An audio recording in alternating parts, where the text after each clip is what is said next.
Hello friends, welcome to my channel Ask Tamil. நான் உங்க சாய்ரா. இன்னைக்கு நாம பார்க்க போறது Diwali ஸ்பெஷல் ரெசிபி தான். இந்த ரெசிபி பாத்தீங்கன்னா எல்லாராலையும் செய்ய முடியும். ஏன்னா செலவும் இல்ல, வேலையும் ரொம்ப கம்மி. சோ இந்த ரெசிபி இப்ப எப்படி செய்யறதுன்னு பார்க்கலாம் வாங்க. இப்போ நம்ம பார்க்க போறது ரவா லட்டு தான். இதுக்கு தேவையான பொருட்கள்லாம் ஃபர்ஸ்ட் நம்ம எடுத்து வச்சுக்கலாம். என்னென்ன பொருள் தேவை அப்படின்றதை நான் உங்களுக்கு சொல்லிடுறேன். நோட் பண்ணிக்கோங்க. ஃபர்ஸ்ட் வந்து நம்ம எடுத்து வச்சிருக்க பொருள் ரவா. ரவா வந்து பாத்தீங்கன்னா 2 கப் வந்து நான் சேர்க்க போறேன். இதுல வந்து உங்களுக்கு காமிக்கிறதுக்காக 1 கப் தான் எடுத்து வச்சிருக்கேன். ஸோ 2 கப் அளவுக்கு ரவை நமக்கு தேவை. அதுக்கப்புறம் பார்த்தீங்கன்னா 1 கப் அளவுக்கு சர்க்கரை. சில பேர் 1 கப் ரவைக்கு 1 கப் அளவுக்கு சர்க்கரை ஆட் பண்ணுவாங்க. அந்த மாதிரி ஆட் பண்ணிங்களா உங்களால் வாயிலே வைக்க முடியாது, அப்படியே திகட்டிடும், அந்த அளவுக்கு இருக்கும்.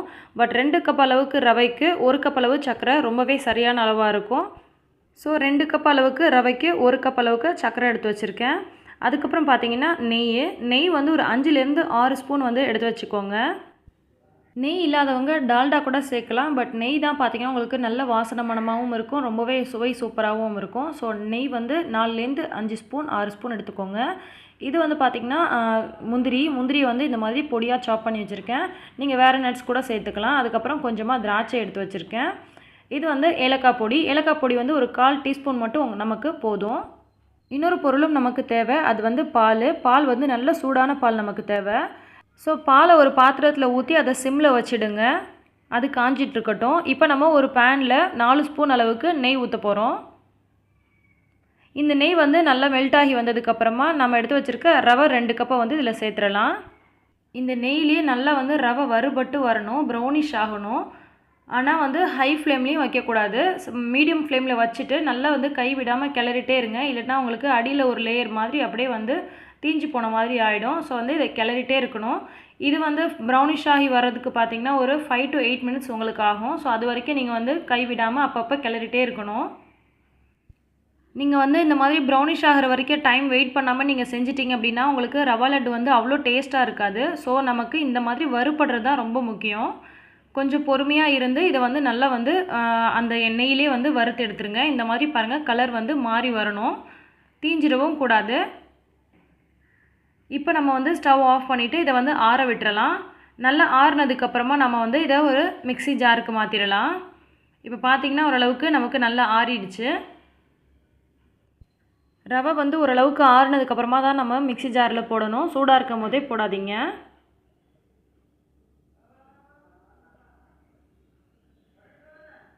ஸோ இப்போ இந்த ரவை எல்லாத்தையும் நம்ம வந்து மிக்ஸி ஜாரில் போட்டாச்சு. இதை வந்து பார்த்திங்கன்னா ரொம்ப நைஸாகவும் அரைக்காமல் கொரகொரப்பாகவும் இல்லாமல் ஓரளவுக்கு மஞ்சள் மாதிரி நம்ம வந்து அரைச்சி எடுத்துக்கணும். இப்போ அரைச்சி எடுத்தாச்சு.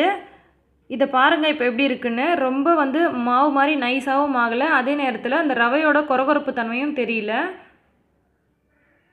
இது கூடவே வந்து நம்ம எடுத்து வச்சுருக்கோம் இல்லையா அந்த 1 கப் அளவுக்கு சர்க்கரை, அதையும் வந்து இது கூடவே போட்டு நாம் அரைக்க போகிறோம். 2 கப்பு ரவைக்கு 1 கப்பு சர்க்கரை வந்து ரொம்பவே சரியாக இருக்குங்க. ஸோ இதே மெஷர்மெண்ட்டில் நீங்களும் செய்யுங்க. இப்போது சர்க்கரையும் போட்டு நான் அரைச்சி எடுத்துட்டேன்.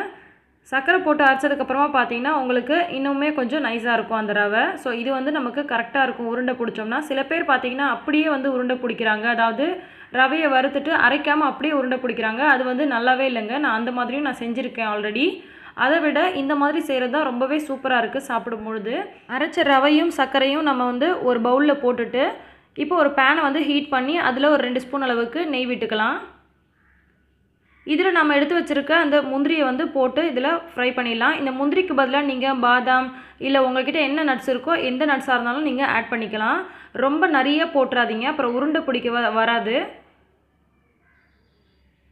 முந்திரி ஓரளவுக்கு வறுபட்டு வந்ததுக்கு அப்புறமா நீங்கள் திராட்சை போடுங்க. திராட்சையும் முந்திரியும் ஒரே நேரத்தில் போட்டிங்கன்னா திராட்சை வந்து முதலே ஃப்ரை ஆகி அப்புறம் கருப்பாகிடும். திராட்சையை போட்டதுமே வந்து கேஸ் ஆஃப் பண்ணிவிடுங்க. இப்போ நம்ம இந்த நெய்யில் வறுத்து எடுத்து வச்சுருக்க இந்த முந்திரி திராட்சையை வந்து இந்த ரவை கலவையிலே கொட்டிடலாம்.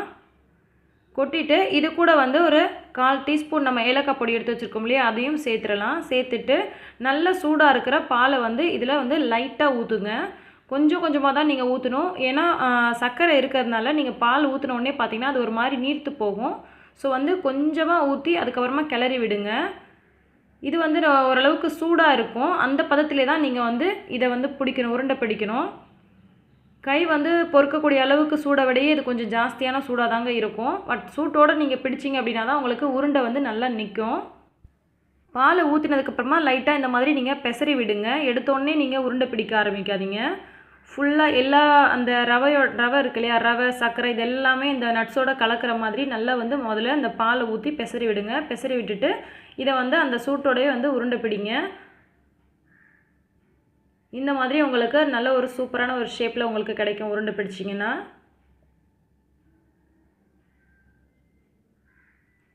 இதே மாதிரியே நீங்கள் 1 by 1 பிடிச்சு வச்சுக்க வேண்டியதாங்க. இது தீபாவளிக்கு மட்டும் செய்கிறதுலாம் கிடையாது. முன்னாடி காலத்துலலாம் பார்த்தீங்கன்னா ஸ்நாக்ஸ்ன்ற பேரில் பசங்களுக்கு எதுவுமே வாங்கி தர மாட்டாங்க. இந்த மாதிரி மாதத்துக்கு ஒரு முறையோ அல்லது 2 மாதத்துக்கு ஒரு முறையோ ஏதாச்சும் பலகாரங்கள் வந்து செஞ்சு வச்சுட்டே இருப்பாங்க. அப்போல்லாம் பார்த்தீங்கன்னா எந்த விதமான நோய் நொடியும் கிடையாது. எல்லாமே வந்து ஆரோக்கியமாக வீட்டிலே வந்து பண்ணிகிட்டு இருந்தாங்க. இது பார்த்தீங்கன்னா ஒரு 1/4 மணி நேரம், அதாவது 10லேருந்து 15 நிமிஷம் வேலை தாங்க. ரொம்பவே சிம்பிள், ரொம்ப ஈஸி, செலவுமே உங்களுக்கு கிடையாது. எல்லாமே வீட்டில் இருக்கக்கூடிய பொருட்கள் தான். நீங்களும் தீபாவளிக்கு மட்டும் இல்லாமல் அடிக்கடி நீங்கள் இந்த மாதிரி செஞ்சு சாப்பிடுங்க, ரொம்ப நல்லது. அதே நேரத்தில் உங்களுக்கு நிறைய ஸ்நாக்ஸ் செலவெல்லாம் நீங்கள் மிச்சம் பண்ணலாம். இப்போ இந்த கடைசியாக இருக்கிறது பார்த்தீங்கன்னா உங்களுக்கு அவ்வளோக்கா உருண்டை பிடிக்க வராது. ஸோ பாலை வந்து மறுபடியும் சூடு பண்ணிவிட்டு லைட்டாக அதில் ஊற்றி கூட பிடிக்கலாம். அப்படி இல்லைனா அந்த ரவையை மறுபடியும் வந்து நீங்கள் பேனில் போட்டு ஹீட் பண்ணிவிட்டு நீங்கள் வந்து உருண்டை பிடிக்கலாம். இந்த ரவா லட்டு பார்த்தீங்கன்னா செஞ்ச உடனே சாப்பிட்றத விட 1 நாள் 2 நாள் கழித்து சாப்பிட்டிங்கன்னா அதோட சுவை பார்த்தீங்கன்னா அட்டகாசமாக இருக்கும். இதை வந்து ஒரு டப்பாவில் போட்டு மூடி வச்சிங்க அப்படின்னா ஃபுல்லாக மூடி வைக்காதீங்க. லைட்டாக வந்து ஓப்பனில் இருக்கணும். அப்போ தான் உங்களுக்கு கெட்டு போகாமல் இருக்கும். இது வந்து ஒரு 10 நாளைக்கு வரைக்கும் உங்களுக்கு கெட்டு போகாமல் இருக்கும். 2 கப் அளவுக்கு ரவையில் நம்ம வந்து எவ்வளோ செஞ்சுருக்கோம் பாருங்கள் உருண்டைகள். ரொம்பவே சூப்பராக இருக்குங்க இந்த ரவா லட்டு. கண்டிப்பாக நீங்கள் செஞ்சு சாப்பிட்டு பார்த்துட்டு எப்படி இருந்துச்சு அப்படின்னு சொல்லிட்டு எனக்கு கமெண்ட் பண்ணுங்கள். ஆல்ரெடி டேஸ்ட்டாக கிறிஸ்பியாக சூப்பராக எப்படி முறுக்கு சுடுறதுன்றது வீடியோ போட்டிருக்கேன். அந்த வீடியோட லிங்க் வந்து நான் கீழே டிஸ்கிரிப்ஷனில் கொடுக்குறேன், செக் பண்ணிக்கோங்க. வேறு என்னென்ன பலகாரம்லாம் உங்களுக்கு வேணும் அப்படின்றத நீங்கள் கீழே கமெண்ட் பண்ணிங்கன்னா நான் உங்களுக்கு அடுத்தடுத்த வீடியோவில் அந்த பலகாரங்களை நான் உங்களுக்கு செஞ்சு போடுறேன். திவாலி வரைக்கும் பார்த்தீங்கன்னா உங்களுக்கு பலகார வெரைட்டிஸாக தான் நான் உங்களுக்கு போட போகிறேன். ஸோ நம்ம சேனலை வந்து மறக்காமல் சப்ஸ்கிரைப் பண்ணி வச்சுக்கோங்க. சப்ஸ்கிரைப் பண்ணது மட்டும் இல்லாமல் பக்கத்தில் இருக்கிற அந்த பெல் ஐக்கானையும் நீங்கள் கிளிக் பண்ணிட்டீங்க அப்படின்னா உங்களுக்கு நான் போடக்கூடிய எல்லா வீடியோஸும் வந்து உங்களுக்கு நோட்டிஃபை ஆகும். ஸோ என்னோடய வீடியோஸ் எல்லாம் நீங்கள் மிஸ் பண்ணாமல் பார்க்கலாம். இந்த வீடியோ பிடிச்சிருந்துச்சுன்னா லைக் பண்ணி மற்றவங்களுக்கும் ஷேர் பண்ணுங்கள். மறக்காமல் தம்ஸ் அப் பண்ணுங்கள். நன்றி.